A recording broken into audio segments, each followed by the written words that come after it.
Hey, what's going on, guys? In this video we are going to take a look at PNP transistor. The difference between NPN transistor and the PNP transistor is the direction of current flow. For the NPN transistor, you will see the arrow like this. It will be in the bottom like this, but for the PNP it's opposite side. So you can see the current is flowing in this direction, but for NPN transistor it will be opposite direction. And also there are conditions. When the I is greater than 0, then the base current will be 0.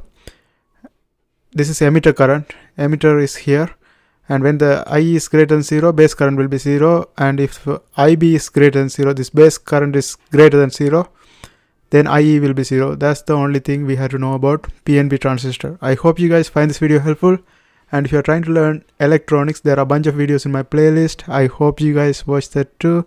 Don't forget to subscribe. See you next time.